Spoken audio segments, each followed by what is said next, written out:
tous. Nous ouvrons ce journal par la lecture du communiqué du Conseil des ministres qui s'est réuni ce mercredi au Palais de la République avec Oumar Tchaoua. Le président Macky Sall a réuni le Conseil des ministres mercredi 7 décembre 2016 à 10h au Palais de la République.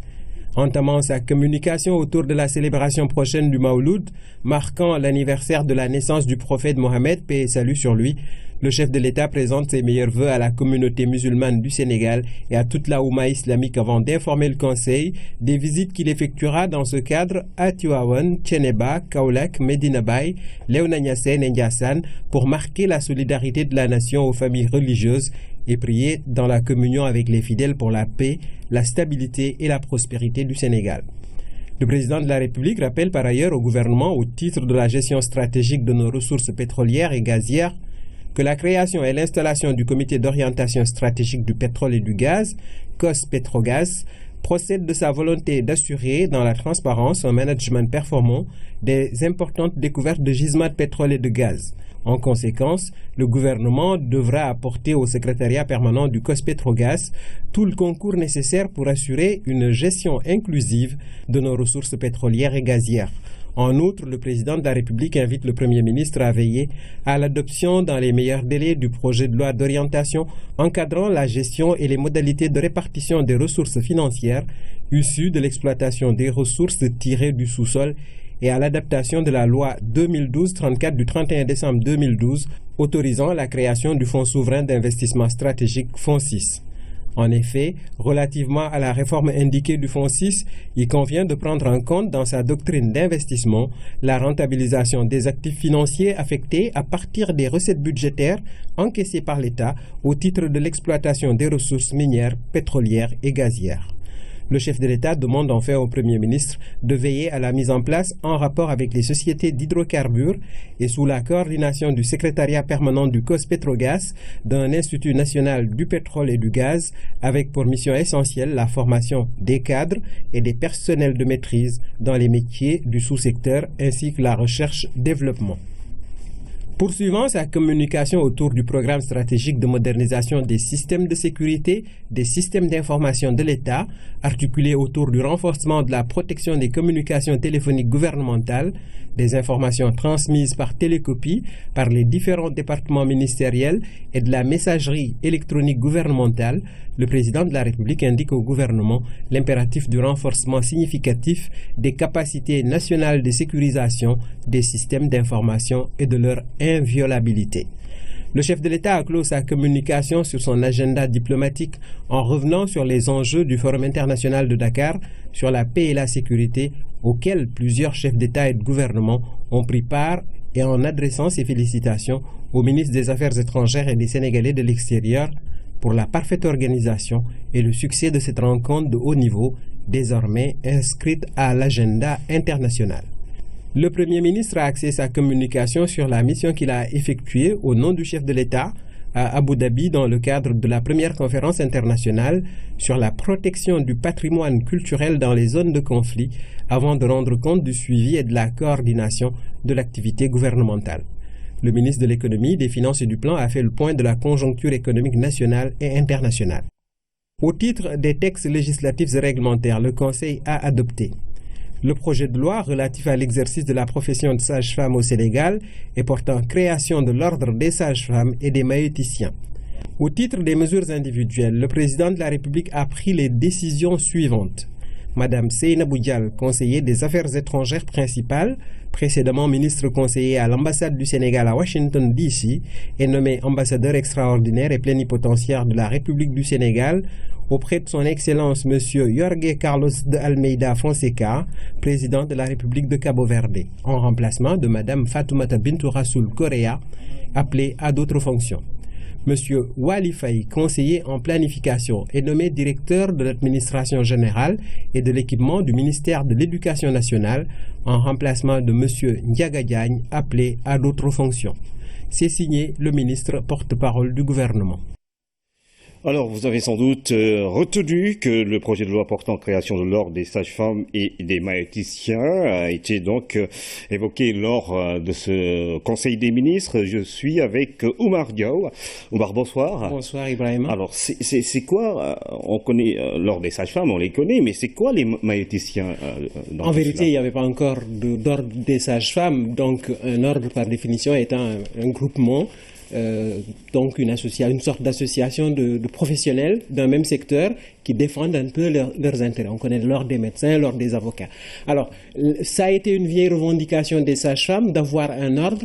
Maintenant, le problème, c'est qu'il y a aussi des hommes qui font ce métier-là, un peu de sage-femme. C'est-à-dire qu'on a des maïticiens, ce n'est pas les maïticiens de Socrate qui faisaient accoucher des esprits. Ici, il s'agit de faire accoucher des femmes. Dès l'instant que le métier est maintenant ouvert aux hommes, ce sont des accoucheurs, mais là, ce sont des hommes qui font ce métier de sage-femme.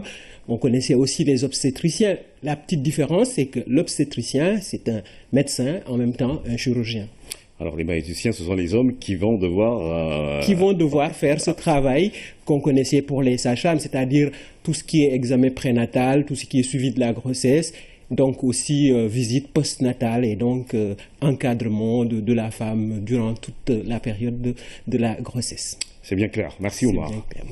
Alors nous parlons de ce forum international de Dakar sur la paix et la sécurité qui a pris fin hier avec un panel de haut niveau et des chefs d'État aux côtés du président Macky Sall, les présidents du Nigeria, du Cap-Vert. Ils étaient en compagnie des premiers ministres du Mali, du Togo, du vice-président du gouvernement de réconciliation de la Libye et du ministre français de la Défense. Discussion autour des causes et solutions du terrorisme et de l'extrémisme radical. La synthèse d'Oumar Ning. Au bout de 2 jours d'atelier, les discussions prennent un format plus vivant avec un thème dont les enjeux sont évidents. Le thème de cette année a été l'Afrique face à ses défis sécuritaires. Regard croisé. Regard croisé pour des solutions efficientes. À travers le libellé de ce sujet, on voit bien que la problématique qui est posée n'est pas une problématique locale. Elle n'est même pas une problématique régionale, mais elle est une problématique globale. Le terrorisme aujourd'hui se manifeste sous différentes formes. L'extrémisme, le radicalisme se voit aussi bien dans les sociétés développées, dans les pays de l'Europe, des États-Unis, d'Asie, mais il se manifeste également en Afrique sous différentes formes. À ce panel de haut niveau, il y a des pays qui ont une expérience connue. C'est le Nigeria, c'est aussi le Mali. Je pense que Boko Haram s'est tiré une balle dans la jambe lorsque, en fait, en vertu de la religion, tue les filles, tue ces filles qui vont à l'école au nom d'Allah. Ceci est une contradiction flagrante. Vous ne pouvez pas tuer des gens et dire Allahu Akbar. Peut-être conviendrait-il, monsieur les chefs d'État, que cette réunion, qui est le creuset de tant d'espoir, puisse permettre au Mali, au moins de connaître davantage de paix et de sécurité, parce que nous avons, nous, bénéficié de la solidarité internationale. Question complexe à laquelle il faut donc apporter des réponses. À l'évidence, les moyens militaires restent une priorité. Il importe, c'est une des leçons que je retiens de ce forum, qui est d'ailleurs inscrite dans la première intervention du président Macky Sall, il importe aujourd'hui, pour garder la souveraineté des États, donc singulièrement pour sécuriser leurs frontières, que ces États se dotent d'armées nationales structurées. Dans des pays comme la Libye, ce besoin est réel, surtout dans ce contexte de victoire sur l'État islamique dans la localité de Sirte. Comme vous le savez, la Libye n'a pas d'armée au sens véritable du terme. Depuis la chute du régime Kadhafi, les institutions militaires et sécuritaires se sont effondrées. Donc il nous manque aujourd'hui les capacités en termes de renseignement qui pourraient nous aider à poursuivre tous ces combattants. Mais au-delà de l'équipement des armées nationales, il y a d'autres solutions. maîtrisons la situation et que nous allons nous tourner vers l'agriculture, vers l'exploitation des ressources minières également. Nous disposons sur notre continent et dans notre pays de ressources hydriques. Il faut lutter pour la sécurité dans nos pays, mais dans un cadre du respect des valeurs démocratiques. Le lien est très fort entre la notion ou les concepts de paix, de sécurité et de développement. On peut dire aussi entre sécurité, démocratie et développement. La lutte contre le terrorisme, c'est aussi une action concertée contre l'idéologie terroriste, contre l'endoctrinement. Ce message du président Macky Sall est conforté par le vice-premier ministre libyen. La réponse contre le radicalisme doit quand même être bien adressée pour tous ceux qui veulent lutter contre le radicalisme qui n'a rien à voir avec l'islam. En tout cas, l'islam que nous pratiquons dans ce pays est un islam modéré, un islam de paix et de tolérance. Et j'ai invité nos chefs religieux, nos érudits à partager cette philosophie qui correspond à notre compréhension de l'islam afin que cette religion du juste milieu, cette religion de paix et de tolérance ne soit pas utilisée justement par des personnes assoiffées de pouvoir et qui, par la propagande, justement, tentent de ternir l'image d'une religion de paix et de tolérance. Nous, pays musulmans, devons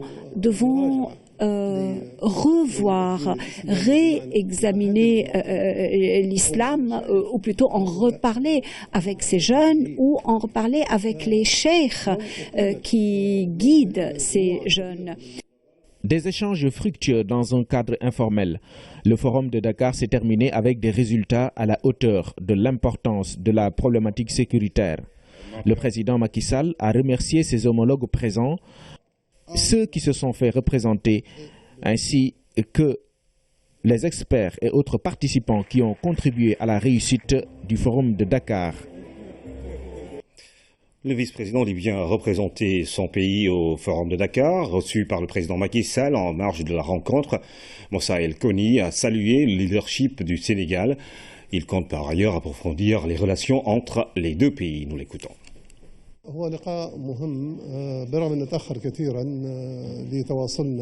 C'était une rencontre très importante après assez longtemps qu'on n'a pas pris de contact, nous, en tant que conseil présidentiel en Libye. On a abordé ce forum et les différentes questions régionales qui intéressent les deux pays. On a prévu d'accroître les relations, le contact et les échanges. Il y a aussi des délégations qui sont prévues délégations sénégalaises qui sont prévues en Libye et d'autres Libyens qui seront à Dakar peut-être bientôt. Le Sénégal constitue une partie très importante et décisive dans le continent africain et dans la région en particulier. Pour cela, on compte vraiment développer nos relations et nos échanges et nos différentes concertations avec le Sénégal. En présent de l'actualité à l'Assemblée nationale, le Parlement a examiné et adopté 3 projets de loi portant sur le Conseil supérieur de la magistrature, la Cour suprême et les services de renseignement, des textes qui ont été adoptés sans débat et à l'unanimité. Plus de détails avec Pabou Diaw. Le premier texte soumis à l'appréciation des parlementaires a été adopté sans débat à l'unanimité. Il s'agit du projet de loi organique 3216 portant organisation et fonctionnement du Conseil supérieur de la magistrature. Le statut des magistrats, la durée de leur mandat, entre autres points, pris en compte par le texte qui réorganise cette institution judiciaire. Autre sujet à l'ordre du jour, le projet de loi 28-2016 relatif au service du renseignement. Le texte vient combler un vide juridique en instituant un cadre réglementaire définissant les missions du service des renseignements, les moyens mis en œuvre, les mécanismes de contrôle, les règles spéciales applicables au personnel, ainsi que les infractions relatives au renseignement. Répondant à une seule interpellation sur le statut des hommes du renseignement, le garde des Sceaux, ministre de la Justice, a rappelé les 3 objectifs de cette législation que sont la sécurité nationale, la sécurité des citoyens sans violer leurs droits et la protection du personnel des services du renseignement. Le texte a été ensuite adopté à l'unanimité. À l'unanimité également et sans débat, les représentants du peuple ont adopté le projet de loi organique numéro 30/2016, abrogeant et remplaçant la loi organique numéro 2008-35 du 8 août 2008 sur la Cour suprême. Ce projet de loi a pour objectif de corriger les insuffisances et les incohérences liées au fonctionnement de cette institution. Les députés ont adopté et voté le budget du ministère de l'Intérieur qui s'élève à un peu plus de 133 milliards de francs CFA, soit une hausse de 56 milliards. D'importants recrutements sont prévus cette année, ainsi que la construction d'infrastructures. Les cartes d'identité biométrique étaient aussi au cœur du débat. Les députés ont toutefois félicité le ministre et son équipe pour le travail abattu. Haïtien Préra. La question sécuritaire préoccupe au plus haut point le gouvernement et les députés, ce qui a fait que ces derniers ont voté à la majorité le nouveau budget du ministère de l'Intérieur qui a connu une hausse très considérable de plus de 74%, soit plus de 56 milliards pour cette année. Il est arrêté en 2017 à 133 milliards 324 millions pour mieux prendre en charge le recrutement de 3241 agents, l'organisation des législatives du 2 juillet 2017 pour 3 milliards 684 millions, ainsi que les programmes sécuritaires comme le PUMA, programme d'urgence pour la modernisation des axes et territoires frontaliers. Au cours des débats, la question de la nouvelle carte d'identité et du fichier électoral était aussi très présente. Pourquoi les jeunes qui ont 18 ans ne peuvent pas, à ce jour précis, être pris en compte par les commissions d'inscription? C'est seulement à partir du moment où la date de l'élection est fixée que les Sénégalais qui auront 18 ans le jour de l'élection seront autorisés à s'inscrire sur les listes électorales.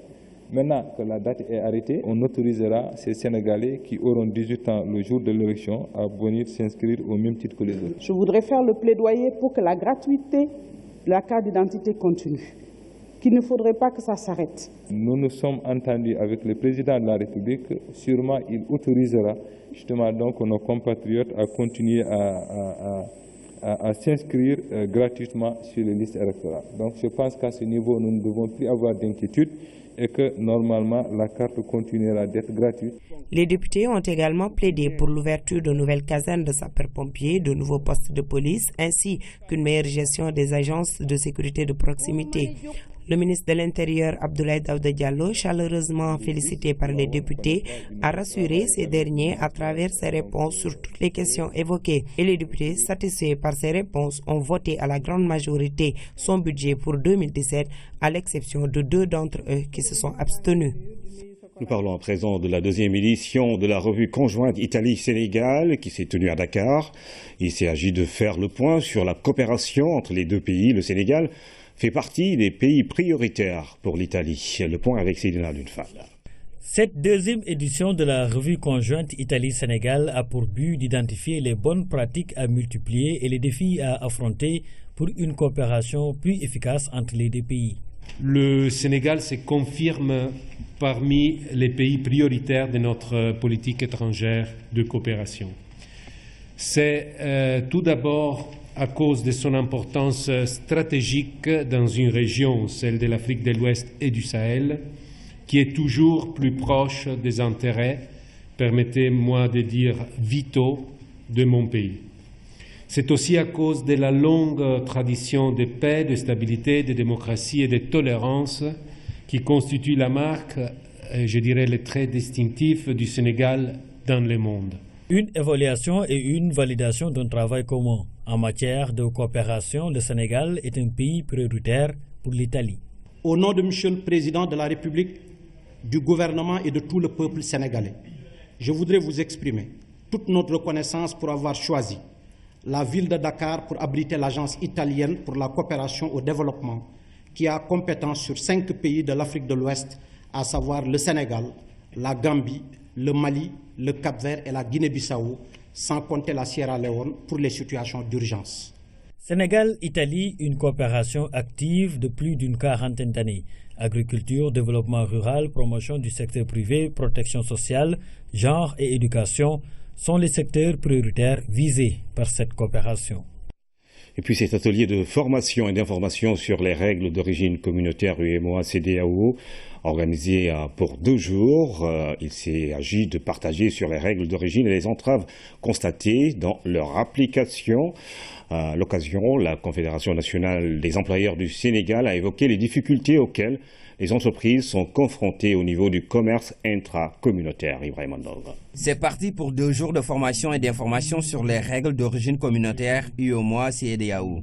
Un atelier qui regroupe le secteur privé, la société civile, la douane, entre autres. L'occasion pour la Confédération des employeurs du Sénégal de parler des difficultés auxquelles ils sont souvent confrontés. Il y a beaucoup de récriminations qui ont été faites pendant de très nombreuses années sur la reconnaissance même des règles d'origine. J'ai pensé à la fois un instrument de promotion des exportations, mais aussi c'est un instrument de blocage quand la bonne volonté n'est pas là. Il y a beaucoup de produits, il y a beaucoup d'entreprises qui sont empêchées d'exporter justement parce qu'il y a des manipulations qui sont faites sur ce document-là. Donc le clarifier, savoir un peu son contour, sa justification. L'objectif, faire face aux entraves souvent liées au commerce intracommunautaire. Le ministère est saisi régulièrement par des entreprises qui sont confrontées à cette problématique.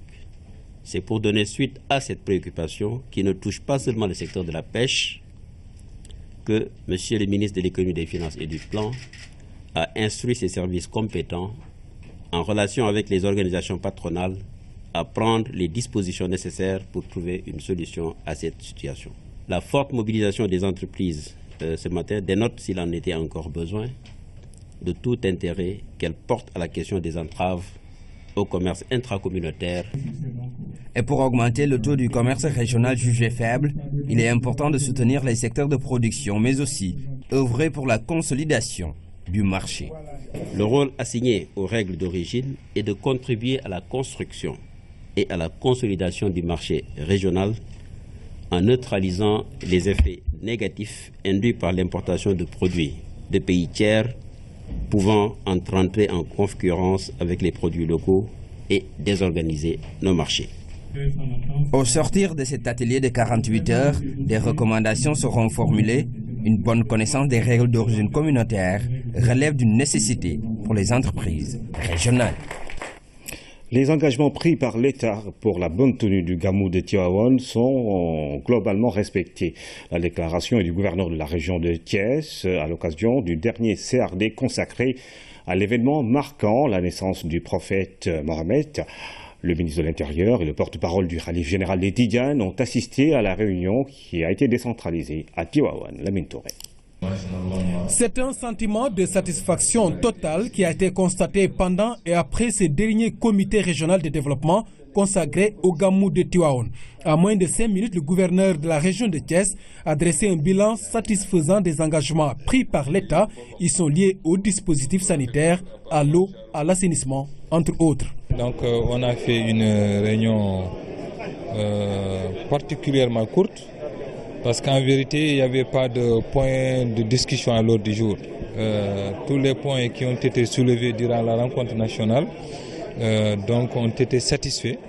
Et donc j'ai remarqué avec beaucoup de bonheur qu'il n'y a plus rien à signaler. Comme l'a dit donc monsieur le gouverneur, que je félicite au passage, avec tous ses collaborateurs, les services régionaux et départementaux. Et en même temps que le comité d'organisation pour ce résultat particulièrement important. Parce que d'habitude, cette réunion était toujours l'occasion de parfaire un peu les derniers réglages. Mais là, on s'est rendu compte, à notre grande surprise, que tout se passe particulièrement bien. Touchons du bois et espérons tout simplement que d'ici les quelques jours qui nous séparent encore du Gamou, qu'on continuera d'être vigilants et en même temps de travailler en tout cas à ce que cette belle surprise que nous venons de réaliser aujourd'hui soit ressentie par tous les pèlerins.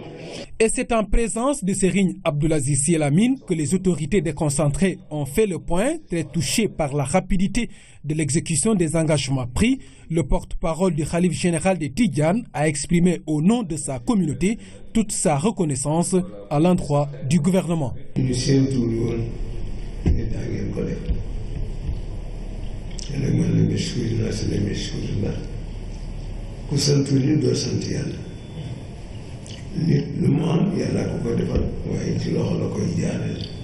On s'attendait à cette volonté de respecter les engagements pris. On rend grâce à Dieu et si le Gamou arrivait à réussir comme prévu, c'est parce que les gens se sont investis. C'est une manifestation religieuse qui appartient vraiment à tout musulman.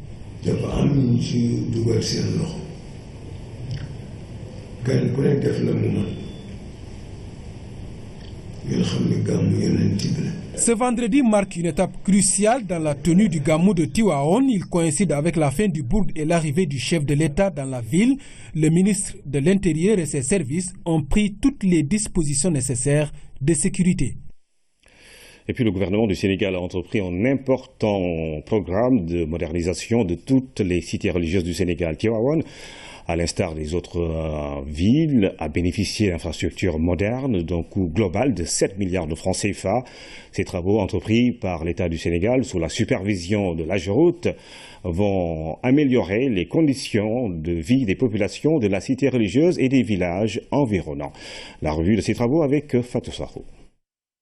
Les travaux de modernisation de la ville de Tivaouane vont susciter dans le cadre du plan Sénégal émergent un impact positif pour les talibés et habitants de la cité religieuse. Nous sommes très contents des infrastructures qui sont réalisées. Ces infrastructures sont aujourd'hui, dans ce qui concerne l'AGEROUTE qui avait la maîtrise d'œuvre de ces travaux, complètement terminées. Aujourd'hui, on est dans des phases où l'AGEROUTE doit réceptionner définitivement par rapport aux entreprises qui étaient commises à réaliser ces travaux. Et ensuite, il va se passer une cérémonie officielle de remise des clés. Le complexe El Hadji Malick Sy comprend une maison des hôtes, une salle de conférence de 520 places, une bibliothèque, des logements avec des sanitaires ultramodernes et une salle des banquets. L'aménagement d'un parking et d'espaces verts couronne les travaux de ce complexe fonctionnel de dernière génération. Au total, il y avait presque 4 projets qui étaient confiés à l'AGEROUTE. Il y a les travaux de voirie à l'intérieur de la ville de Tivaouane. Il y a l'esplanade des mosquées dont nous sommes ici qui est composée d'une salle de conférence et des logements attenants plus des réfectoires. Donc tous ces travaux ont été achevés aujourd'hui avec succès et l'esplanade a été inaugurée l'année passée par son Excellence Monsieur le Président de la République lors du Gamou de Tivaouane. Sur l'ensemble des 10 projets à l'origine, les 8 sont terminés et le coût total est de 7 milliards. Pour répondre à la préoccupation des autorités religieuses de la cité, le plateau technique de l'hôpital Serigne Abdoul Aziz Sy Dabakh a été relevé. L'éclairage public n'est pas en reste, le tout apprécié à sa juste valeur. En plus de la voie de contournement de la ville de Tivaouane, 16 km de route ont été bitumés. Le code de la route santaane ku ca yem ñu ma doo def accident waaye boo ko defee du garaaw ndax suñu baay bu baax ba Alxaaji Falilu Mbàkke radiyallaahu anhu dafa daan wax ne moom de daw bu baax dal bu baax rek dox ndànk du ci àgg fu nga jëm. Ainsi, la ville de Seydi El Hadji Malick Sy va vivre le Gamou 2016 dans de meilleures conditions. Sur ce plateau, Monsieur Abdoul Bal, le directeur général de la SDE, qui est notre invité. Monsieur Bal, bonsoir et bienvenue. Bonsoir Ibrahim, merci de m'avoir invité. Il y aura de l'eau à Tivaouane, sans doute. Ah ben, Tivaouane, on a dit la SDE est toujours présente à Tivaouane dans le cadre de cet événement important. Gamou, Mawlud de Tivaouane, qui se passe, faire en sorte que tous les pèlerins aient de l'eau l'avant-veille, la veille et le jour du Gamou, c'est le moment de pointe. Et le comité d'organisation souhaite avoir beaucoup de points d'eau. On en a fait plus de 400 points d'eau pour que les populations puissent s'approvisionner, réaliser des branchements sociaux. 1 millier de branchements a été réalisé et puis bien entendu des extensions de réseau. Ça a été fait en relation avec la SONES, avec le ministère de l'Hydraulique, mais la SDE, bien entendu, est en front office, comme on dit, pour ce grand événement. Et les camions également, qui sont peut-être sans doute mis à disposition, parce que j'ai vécu un Gamou où il y avait un problème d'eau et finalement des camions sont intervenus. Alors, le premier mode d'alimentation, c'est le réseau. Bien entendu, avec ce niveau d'affluence, il faut qu'il y ait un apport, un supplément, et c'est les camions citernes. Il y en a environ une centaine, et puis c'est surtout pour les quartiers périphériques, et puis c'est un moment de pointe. Par moment, avec les baisses de pression, on les comble avec le service des camions citernes. Monsieur Bal, vous êtes plutôt là pour nous parler de cet incident qui a eu lieu dans la nuit de dimanche au lundi et qui a valu quelques désagréments dans les quartiers de Dakar et sa banlieue, Rufisque, Louga et Thiès. Thiès, c'est Tivaouane est dans la région de Thiès. Alors, qu'est-ce qui s'est passé réellement? Alors, pour Tivaouane n'a pas été concerné par cet événement. Pour commencer, Ibrahima, permettez-nous de nous excuser au niveau de notre clientèle de la SDE qui a subi ces désagréments pendant 48 heures, et même un peu plus, on le verra tout à l'heure, parce que cet événement est arrivé dans un contexte particulier. Il est arrivé alors que la veille et l'avant-veille, il y avait eu des désagréments sur la distribution d'énergie électrique qui a arrêté nos usines et qui a eu un impact sur le niveau de distribution. La nuit du dimanche au lundi, nous avons eu un incident technique sur l'usine de Kermomarsar. On va encore parler de cette usine, j'en suis désolé, tout le monde en parle. Et cet incident a fait qu'il a fallu arrêter cette usine. L'usine de Kermomarsar produit 40% des besoins en eau de la ville de Dakar. Donc vous voyez, quand il n'y a plus 40%, il en reste 60%, forcément, il y a des difficultés. Et c'est ça qui s'est passé. Nous nous excusons encore une fois au niveau de notre clientèle. La nature de l'incident, on en a beaucoup parlé, j'ai entendu beaucoup de déclarations. C'est un élément de sécurité qui joint l'usine et ce qu'on appelle un système antibélier qui a connu un éclatement. C'est un tuyau qui s'est percé, et quand il est percé, forcément, pour le réparer, il faut arrêter l'usine. C'est ça qui s'est passé. Ça s'est passé donc durant la nuit de dimanche à lundi. Nous avons arrêté l'usine, procédé aux réparations. Maintenant, nous avons fini de réparer et l'usine remarche à nouveau depuis hier 19h. Alors pourquoi les tuyaux de Kermomarsar éclatent-ils inopinément? Il n'y a pas un dispositif de veille pour savoir un peu la durée de résistance, la capacité de résistance de ces tuyaux-là? Des tuyaux de ce genre devraient durer 20-30 ans sans connaître ce niveau de rupture. C'est vrai que c'est arrivé en 2013, c'est arrivé un peu avant. Et aujourd'hui, une des résolutions que nous avons à faire, nous, SDE, SONES et le ministère de l'Hydraulique, cette partie où nous avons eu à découvrir ce niveau de fragilité, c'est de le renouveler. Et c'est à court terme ça, c'est dans 6 mois, pour faire en sorte qu'il n'y ait plus ce type d'événement. Cela dit, Ibrahima, c'est des installations techniques, personne ne peut garantir qu'il n'y aura jamais de désagréments, il y en a de temps en temps, mais il faut faire en sorte qu'il n'y en ait pas souvent, et quand il y en a, malheureusement, c'est de réagir vite pour rétablir le niveau de distribution, et c'est ce que nous avons eu à faire ces derniers temps. Alors, le tuyau a-t-il éclaté à cause de la coupure d'électricité, ou bien c'est un phénomène naturel ou technique? C'est assez technique. Le constat est le suivant, au niveau purement factuel, c'est qu'à la fin, quand l'énergie est revenue, au moment de redémarrer, nous avons eu cet incident. Alors, est-ce qu'il y a de cause à effet? Peut-être oui, mais au niveau des faits, c'est bien ça. Coupure d'électricité, et à la reprise, nous avons eu cet incident et qui a valu 2 jours d'arrêt de l'usine de Kermomarsar. Alors nous communiquons sur le réel. L'usine a été remise en service. Absolument. Depuis hier, 19h, elle a été remise en service. Aujourd'hui, au moment où nous parlons, elle fonctionne à sa pleine capacité. Est-ce que tout le monde a de l'eau? Tout le monde n'a pas d'eau pour l'instant. Si encore on parle sur les faits. Ce qui se passe, c'est que l'usine est à 250 km d'ici. Il y a un temps d'inertie qu'il faut vaincre. Il faut remettre les réseaux en charge. Et ça se fait progressivement. Et aujourd'hui, nous avons noté un début d'amélioration dans certains quartiers. Et puis, nous dirons que demain, en fin de journée, on nous retrouvera la situation normale qu'on connaissait avant cet incident. Quelles sont les dispositions supplémentaires que vous avez eu à prendre? Quand on arrive, quand on vit ce niveau d'accident, 40% de production d'eau en moins, il reste quand même 60%. Donc, ce n'est pas tout le monde qui est concerné. Nous avons utilisé ces 60% au mieux, faire en sorte que tout le monde ne manque pas d'eau au plus de 24 heures. Il y a quand même certains quartiers, du fait de leur position géographique et topographique, on ne peut pas faire ce type d'aménagement. Donc les mesures d'accompagnement, c'est les camions-citernes dont on a parlé tout à l'heure, et c'est ça qu'on a fait dans tous ces quartiers. Il y en a eu plus de 60. Plus des points d'eau provisoires que nous avons installés au niveau des quartiers pour que finalement les populations puissent adopter ce mode d'alimentation. Il n'est pas forcément satisfaisant, mais dans ce moment-là, c'est un mode dégradé qui permet aux populations d'avoir de l'eau en attendant le retour de la situation normale de distribution. Alors la suite, c'est quoi? Quelles sont les perspectives pour la SDE et vos clients? Les perspectives à court terme, faire en sorte que, comme je l'ai dit tantôt, cette partie fragile, on l'enlève, on met une partie beaucoup plus fiable. Nous avons pris cette décision en relation avec le ministère de l'Hydraulique, en relation avec la Société de patrimoine SONES. Ça a été décidé on est au niveau de démarrage des travaux. Donc c'est pour dire que ça n'est pas au niveau d'incantation ou de projet, c'est au niveau de démarrage des travaux. Et dans moins de 8 mois, nous pensons pouvoir réaliser cette partie pour que tout le monde soit tranquille. Quand je dis tout le monde, c'est la clientèle, bien entendu. Aujourd'hui, quand on parle de Keur Momar-Sarr, tout le monde est plus ou moins inquiet. Tout le monde croit que c'est dans 10 jours que l'eau va revenir.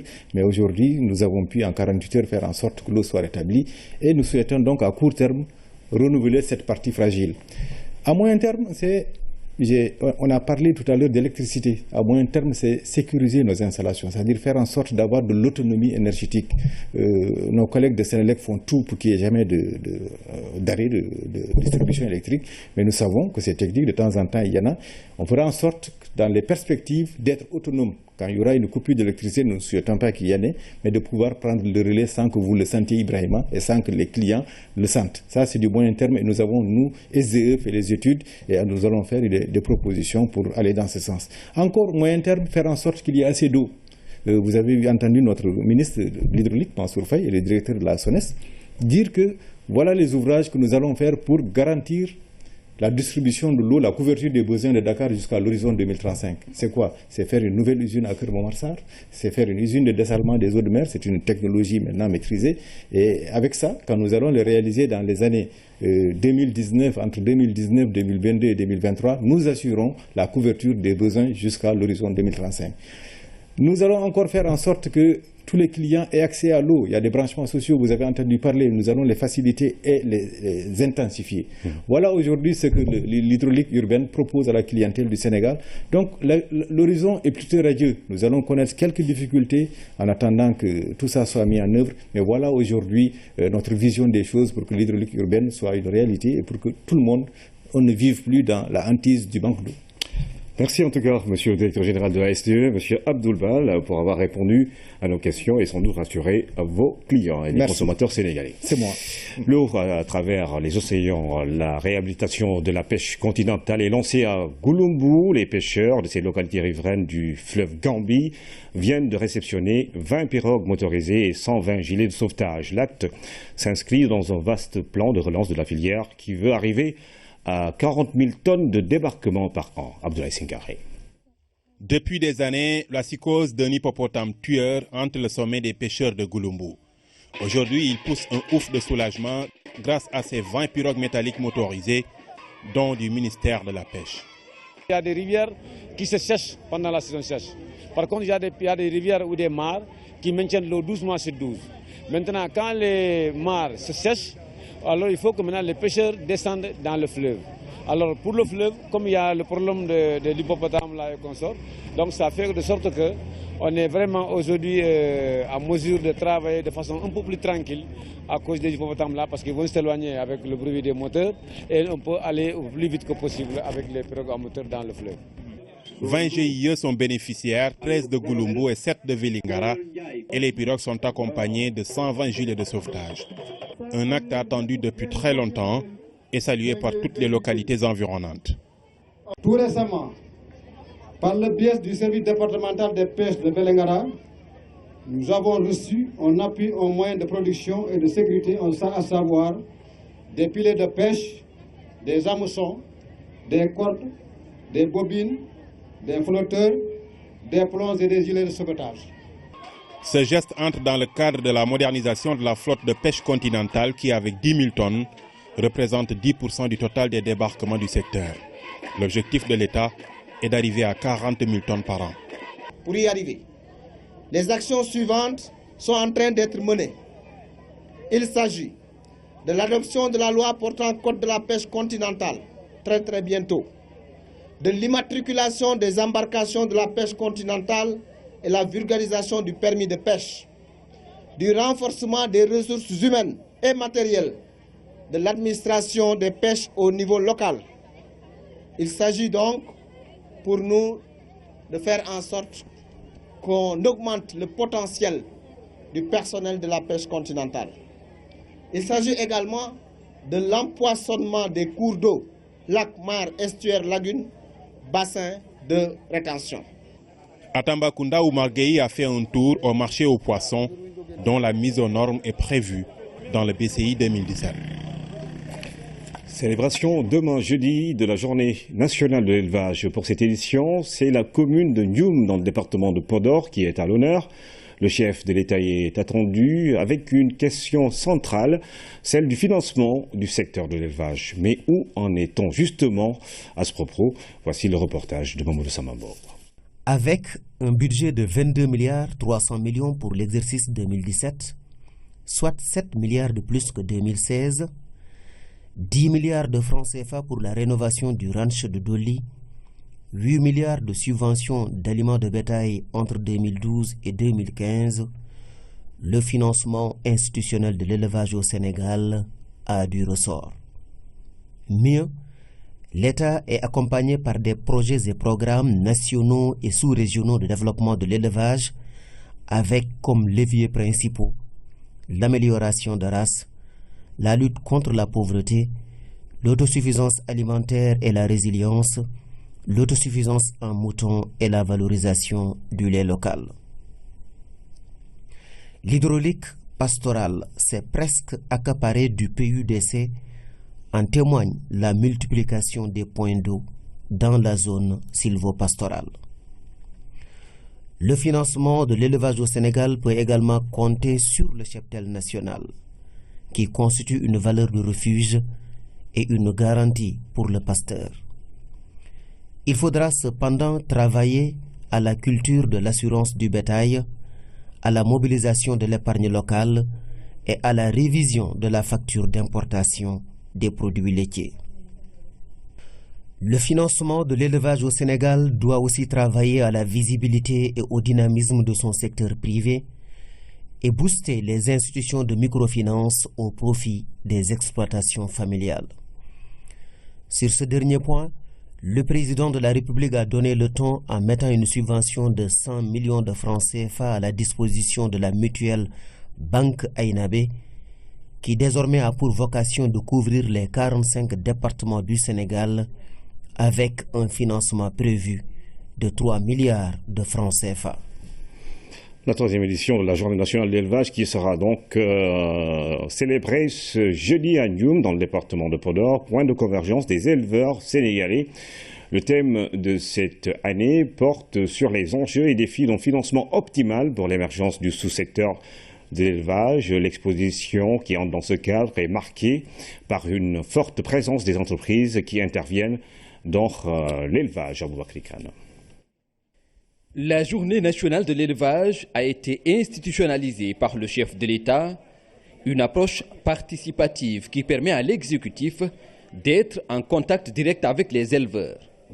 Des échanges qui permettent au président de la République de mieux apprécier les difficultés du secteur pour leur trouver des solutions.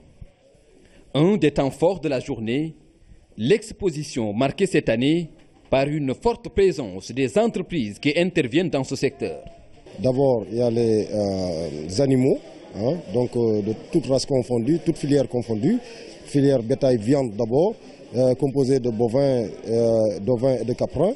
Il y a la filière lait, aussi de chèvres, composée de chèvres laitières et de vaches laitières.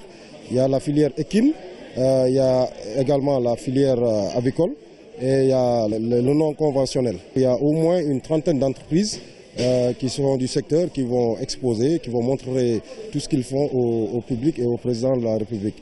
Le président de la République a de tout temps exprimé sa ferme volonté de lutter contre le vol de bétail. En partenariat avec le ministère de l'Élevage, EMC2 Group a mis en place une stratégie innovante, une solution conçue par de jeunes Sénégalais et brevetée. Nous avons eu à mettre au point cette solution qui consiste donc en deux systèmes. Un système qui est sur la base d'un collier comme vous le voyez ici.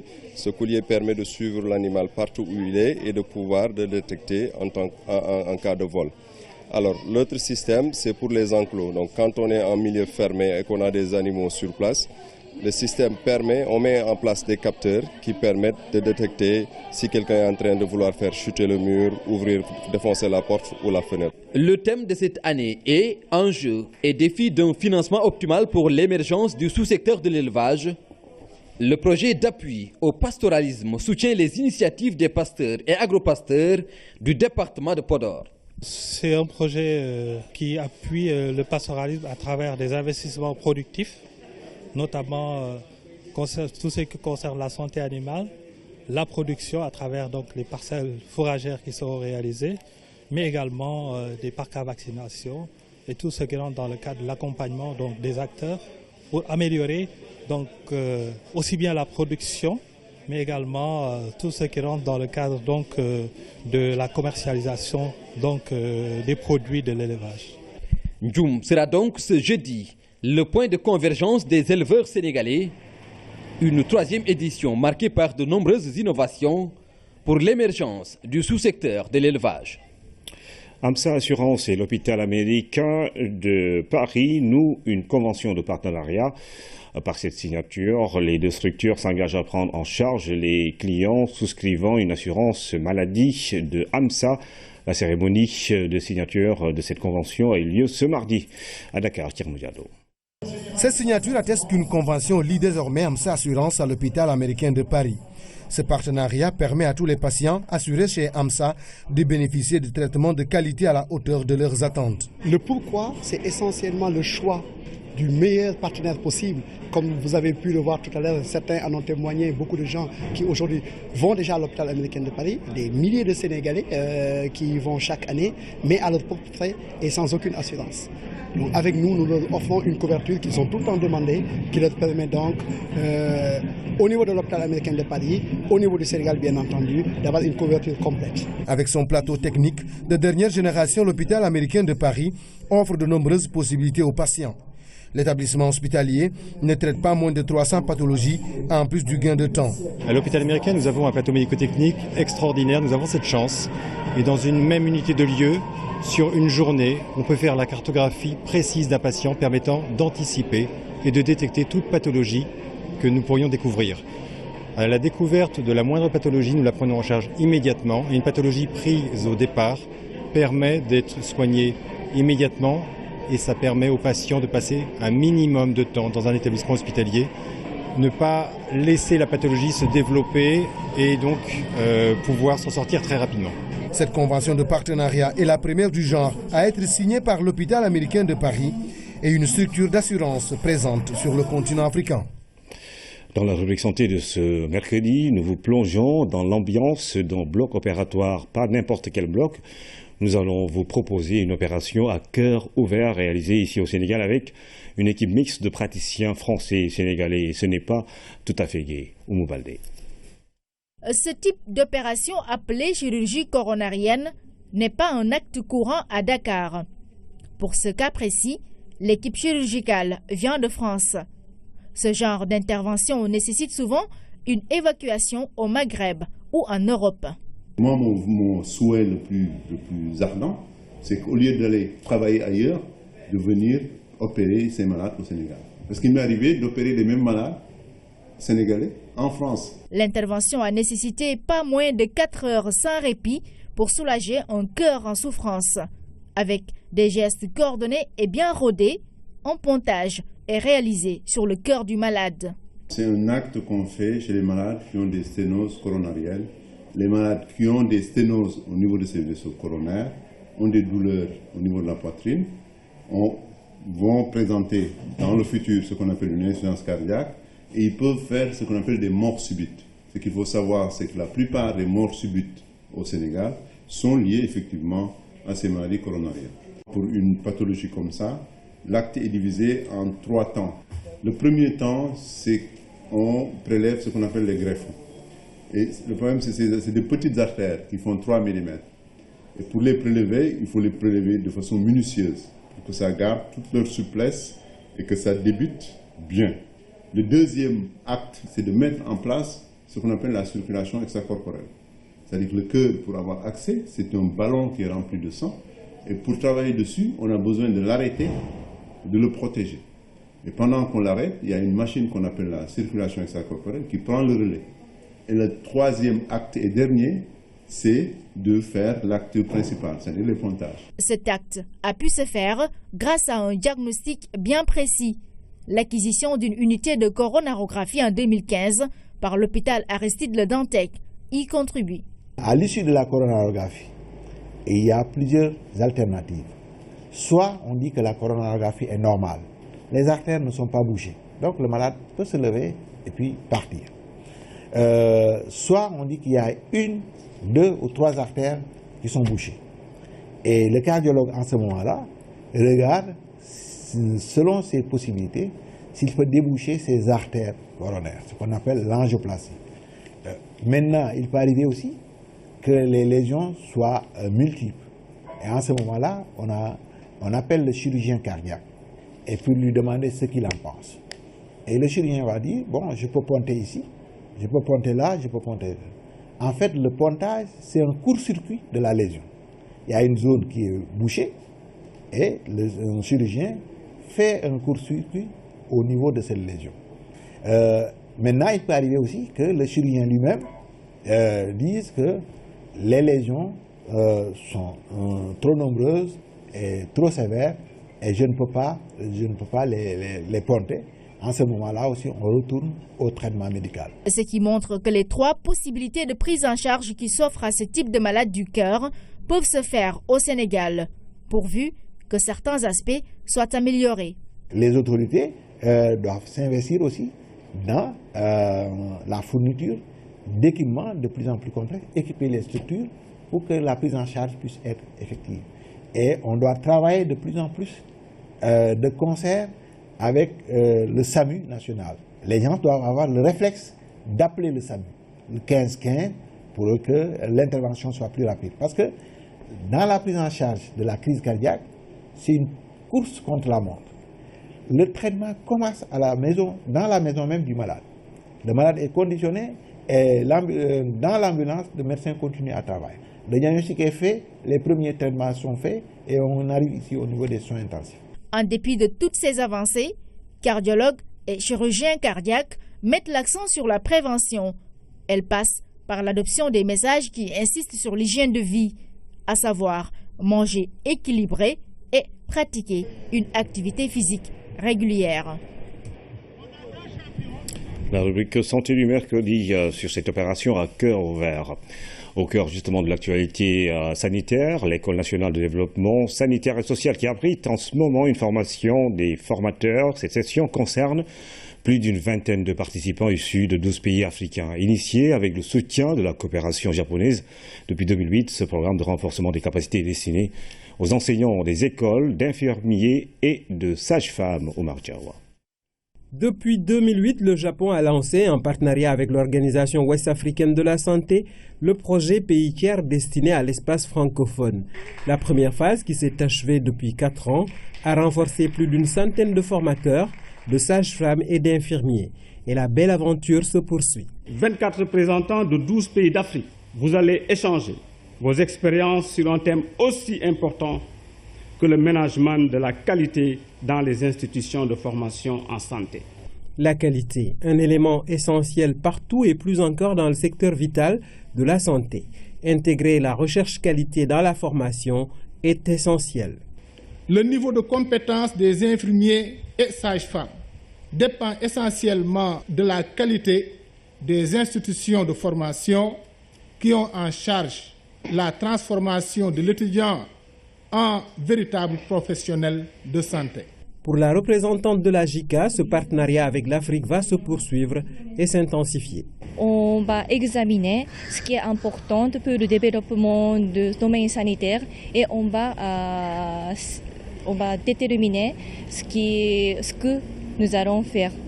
Le gouvernement du Japon ne fait que traduire en actes les engagements auxquels il a souscrit lors de la TICAD 6. Après la formation, la recherche d'un travail. L'État du Sénégal a recruté 1 millier d'agents en 2015. Cette année aussi, il sera procédé à un recrutement important de personnel. C'est pour dire que l'État attache une grande importance dans le renforcement du personnel de santé. Les participants vont renforcer la masse d'enseignants qui interviennent dans les écoles de formation en santé qui sont de plus en plus nombreuses et beaucoup d'entre elles sont privées. Cette formation qualifiante s'achève le 22 décembre. L'actualité internationale sous forme de brèves illustrées nous conduit au Pakistan, en Indonésie et en France. Mais nous faisons tour par le Ghana où le vote pour la présidentielle a débuté ce matin par Bonachawa. 15 millions de Ghanéens appelés aux urnes ce mercredi. Au total, 7 candidats sont en lice pour le premier tour de la présidentielle. Candidat à sa propre succession, le président sortant John Mahama fait face au principal candidat de l'opposition, Nana Akufo-Addo. Les résultats du scrutin sont attendus jeudi soir. En Indonésie, la province d'Aceh, au nord de Sumatra, secouée par un puissant séisme. Au moins 97 personnes ont été tuées et des centaines bloquées sous les décombres. Sur place, les opérations de secours se poursuivent pour trouver d'éventuels survivants. En attendant, les habitants de la localité sont massés dans les rues, craignant de nouvelles répliques. En France, le nouvel homme fort de Matignon, Bernard Cazeneuve, a participé à son premier conseil des ministres, baptême du feu qui a ensuite donné lieu à la traditionnelle photo de famille. Le Premier ministre français a dans la foulée déclaré que chacun était à sa tâche dans le sens de l'État. Et puis un avion pakistanais transportant 48 personnes à bord s'est écrasé dans le nord montagneux du pays. Pour le moment, 21 corps ont été retrouvés. Les causes de l'accident de ce vol de la compagnie Pakistan International Airlines ne sont pas pour le moment connues. En route pour la CAN, le Sénégal lance une campagne avec son 12e Gaïndé. C'est un appel à la mobilisation et à l'union des cœurs qui s'est donc fait lors du lancement présidé par le ministre des Sports, Ibrahim Mboum.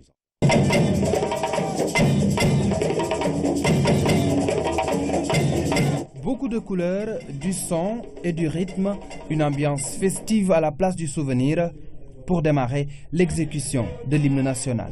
Des prières pour la réussite de la campagne qui a pour thème Sénégal d'abord. Nous avons compris que nous tous ne pouvons pas être joueurs, nous ne pouvons pas être tous entraîneurs ni présidents de fédération. Mais tout cela doit nous pousser à avoir ce sens de patriotisme, ce sens de devoir et de responsabilité pour accompagner notre pays, pour accompagner les Lions vers la victoire.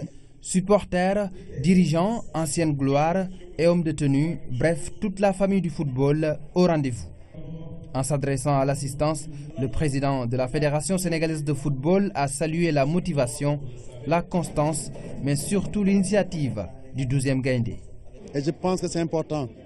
Ces joueurs qui sont dans le club, quand ils ont le retour de la mobilisation qu'il y a eu ici, comprendront les enjeux de cette CAN et se donneront à fond, avec détermination, avec plus d'envie que d'habitude.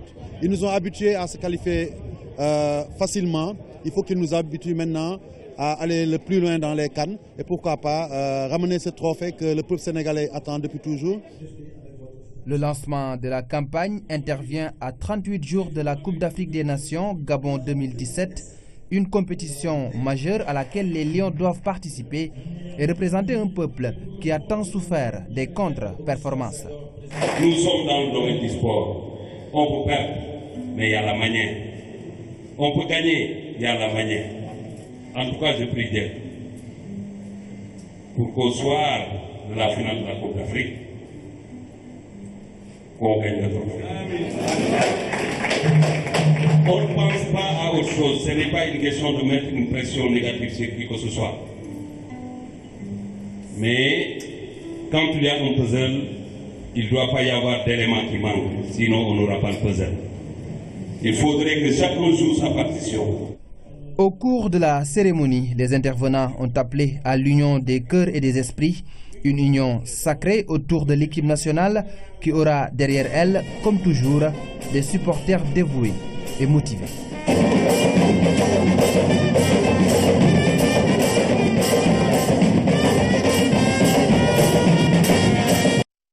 Ce n'est pas la même ambiance qui règne dans la tanière des Lions du handball à Luanda, à la surprise générale. Nos joueuses sont disqualifiées de la CAN de handball alors qu'elles s'apprêtaient à disputer la finale.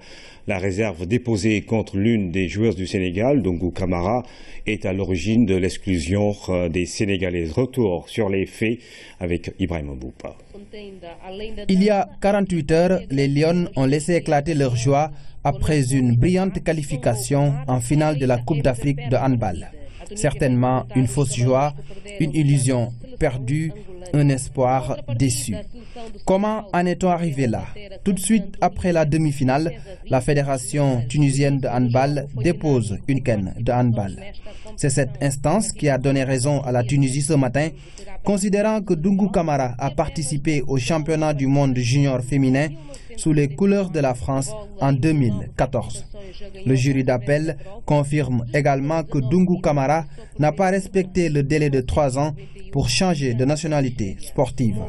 Du coup, la joueuse est disqualifiée. L'équipe nationale du Sénégal exclue de la 22e édition de la Coupe d'Afrique des Nations Senior Dames. Une sentence lourde, les Lions n'iront plus